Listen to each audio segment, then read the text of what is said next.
जहां पड़े कदम गांधी के, एक कदम गांधी के साथ, ऐसा शीर्षक लेकर हम लोग चले हैं। लोगों के बीच में दरार पैदा करने का जो कोशिश हो रहा है, इसके खिलाफ हम लोग ये पदयात्रा को निकाले हैं। चंपारण सत्याग्रह सिर्फ एक सत्याग्रह जैसा आंदोलन नहीं है, एक नया दिशा है। जो लोग सोचते हैं कि युद्ध बंद हो जाएगा, शांति आ जाए, नहीं। जो शोषण है, जो शासन है, इसके खिलाफ भी आवाज उठाना चाहिए। सभी का उन्नयन विकास हो, ये भी हम लोग इस यात्रा के दौरान रखना चाहते हैं। गुरुदेव रविंद्रनाथ के शांति निकेतन तक भी ऐसा पदयात्रा होने वाला है, तो उसका भी तैयारी चल रहा है। नमस्कार, आप देख रहे हैं विमर्श न्यूज। मैं हूं आकाश आपके साथ। इस वक्त हम प्रगति ग्रामीण विकास केंद्र में हैं। कल से एक कदम गांधी के साथ यात्रा शुरू हुई है सर्व सेवा संघ के द्वारा। हमारे साथ उसके अध्यक्ष हैं चंदन पाल जी, उनसे बात करेंगे। ये यात्रा 10 अप्रैल से शुरू हुई है गांधी चरखा समिति से कदम कुआं में जो है, और खत्म होगी ये भितियरवा आश्रम मोतिहारी के पास गांधी आश्रम में। तो इस पूरे दिन में क्या क्या घटनाएं घटेंगी, क्या क्या कार्यक्रम होगा, इसके बारे में बात करेंगे और विशेषतर इस पूरे मकसद के बारे में जानते हैं। सर, आपका स्वागत है चंदन पाल जी। धन्यवाद। क्या कुछ कार्यक्रम है और क्या मकसद से आप लोग ये पूरा पदयात्रा निकाले? एक तो है कि महात्मा गांधी पहली बार बिहार में आए थे 10 अप्रैल को, और चंपारण चल जाते समय इन्होंने पटना में रुके थे। इस हिसाब से कल से हम लोग का सर्व सेवा संघ और बिहार सर्वोदय मंडल की तरफ से ये जहां पड़े कदम गांधी के, एक कदम गांधी के साथ, ऐसा शीर्षक लेकर हम लोग चले हैं।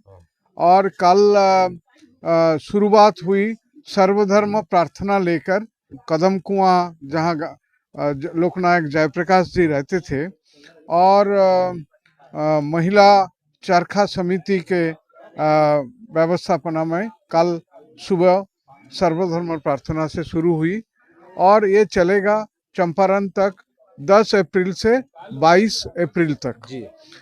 लेकिन हम लोग का इसका मूल उद्देश्य है कि आज जो देश में लोकतंत्र को ध्वस्त करने के लिए एक सोची समझी एक प्रयास जारी है, कोई पार्टी के तरफ से, कोई गुटों के तरफ से, उसी हिसाब से हम लोग लोकतंत्र को कैसे सही रूप से लोगों के सामने हम रख सके। एक दूसरा है लोकतंत्र का, भारत में जो संविधान है, इंडियन कॉन्स्टिट्यूशन है, जिसमें लोगों का अधिकार के बारे में जिक्र किया गया है। बाबा साहेब अम्बेडकर और उसके पहले महात्मा गांधी जो रास्ता दिखाया था सभी के लिए, वो जात पात नहीं, धर्म का रूढ़िवादी धर्म का नहीं, वर्णों का नहीं, सेक्स का नहीं, हम सबका कैसे उत्थान करें, जो जिसके बारे में महात्मा गांधी सर्वोदय कहा है। तो इस बात को लेकर हम लोगों तक जाते हैं। एकता की बात, सब लोग एक साथ रहें, ये नया कुछ बात नहीं है, क्योंकि लंबे समय से, हजारों बरस के पीछे से आप देखते रहे कि यहाँ कोई ना कोई आए बाहर से, लेकिन यहाँ के संस्कृति में, यहाँ के रहन सहन में वो लोग शामिल कर लिया, और उस हिसाब से हम चलते रहे। लेकिन पिछले 10-20 साल से इसको किस ढंग से लोगों से छीनने का एक कोशिश हो रहा है, लोगों के बीच में दरार पैदा करने का जो कोशिश हो रहा है, इसके खिलाफ हम लोग ये पदयात्रा को निकाले हैं। तीसरी बात है कि आज जो रोजगार युवा लोगों के हाथ में नहीं है, महात्मा गांधी इसका रास्ता दिखाया था, सभी के हाथ में कैसे काम आए इसके बारे में। तो ये सब लेकर, और ये जो पदयात्रा ये पहली बार हो रहा है बात नहीं है, ये पिछले साल 2 अक्टूबर महात्मा गांधी के जन्मदिन से या बनारस से लेकर, और 26 नवंबर जो संविधान दिवस है उस दिन दिल्ली तक चले, और उसके दौरान जो अनुभव मिला है राजघाट भी गए थे आप? राजघाट से राजघाट हम लोग कहा है।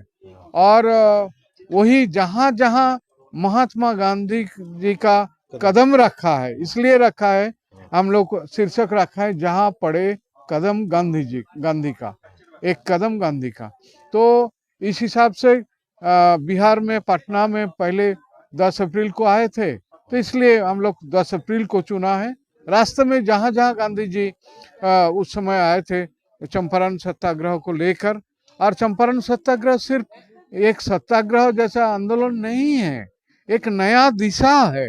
एक चंपारण सत्याग्रह सारे दुनिया के लिए एक नया दिशा है, जिसमें ट्रूथ और नॉन वायलेंस ये दोनों शामिल है। सत्य और अहिंसा को लेकर ही सत्याग्रह होता है। तो उस हिसाब से लोगों के सामने हम लोग किस तरह से आज दुनिया में अशांति फैला हुआ है, युद्ध चल रहा है, अमेरिका और इजराइल के साथ ईरान का युद्ध, उसके पहले जो यूक्रेन और रशिया का युद्ध, ये कैसे मिटेगा? ऐसा कहने से तो शांति लौटेगा नहीं। शांति सिर्फ युद्ध बंद होने से भी शांति आएगा ऐसा बात में नहीं है। जो लोग सोचते हैं कि युद्ध बंद हो जाएगा शांति आ जाए, नहीं। जो शोषण है, जो शासन है, इसके खिलाफ भी आवाज उठाना चाहिए। आज जो आदिवासी हैं, ग्रामीण लोग जो हैं, वनवासी जो हैं, दलित जो हैं, पिछड़ा हुआ जो समाज है, इनको कैसे हमने शामिल कर सके। बिल्कुल सभी का उन्नयन विकास हो, ये भी हम लोग इस यात्रा के दौरान रखना चाहते हैं। एक कदम गांधी के साथ। आखिर में ये बताएं कि पद यात्रा की जहाँ समाप्ति होगी बितेरवा आश्रम में, वहाँ क्या कार्यक्रम रहेगा? वहाँ भी ऐसे ही कार्यक्रम रहेंगे। हम लोग चाहेंगे कि जो जिस परिवार के लोगों से सबसे महत्वपूर्ण वही रहेगा, जिस परिवार के लोगों के साथ गांधी जी उस समय मिले थे या ठहरे थे, जिस परिवार में जिन लोगों ने मदद किया है, उन किसान बंधुओं के परिवार के जो आज जो जनरेशन है, उनके साथ लेकर हम लोग बातचीत करेंगे। गांव के लोगों के साथ भी बातचीत करेंगे और सर्वधर्म प्रार्थना भी वहाँ होगा, और उसमें आसपास के लोगों को जुड़ाया जाएगा, पर्चा वितरण किया जाएगा इस ढंग से। और ये जो पदयात्रा भी हम लोग वहाँ करेंगे। ये करके आखिर में सर्वधर्म प्रार्थना और अपने बात रखने के बाद ही इसको समापन किया जाएगा। और ये भी घोषणा होगा कि अगला, क्योंकि ये सिर्फ बिहार के लिए नहीं, हमने सारे देश भर में इसको फैलाने जा रहे हैं। अगले तो बंगाल में भी होने का है। महात्मा गांधी जहाँ ठहरे थे 1947 में 15 अगस्त के दिन, उस दिन हैदरी मंजिल कलकत्ता के वहाँ ठहरे थे। वहाँ से गुरुदेव रविंद्रनाथ के शांति निकेतन तक भी ऐसा पदयात्रा होने वाला है, तो उसका भी तैयारी चल रहा है। तो जैसा कि चंदन पाल जी से हमने बात की, इनका साफ कहना है कि गांधी की पदयात्रा पहले भी निकली थी, 1 महीना के लिए हम लोग निकाले थे। जहां जहां गांधी के पद चिन्ह गए हैं, उन जगहों को चिन्हित करते हुए हम वहां बढ़ रहे हैं आगे। साथ में इनका कहना है कलकत्ता के से भी जब गांधी जी गए थे, वहां अगला यात्रा के लिए हम लोग करेंगे। और प्रार्थना से शुरुआत हुई थी और प्रार्थना पे खत्म होगी। साथ में वहाँ गांव के मार्च में गए थे वो गांधी जी, तो उस समय जो वहाँ पर जो परिवार थे, उनके परिवारों से, गांव वालों से मिलेंगे। उसी स्वरूप को हम लोग आगे बढ़ाएंगे। तब तक के लिए मैं आकाश, राजनीतिक, सांस्कृतिक और सामाजिक मुद्दे में जुड़े रहने के लिए देखते रहे विमर्श न्यूज। धन्यवाद।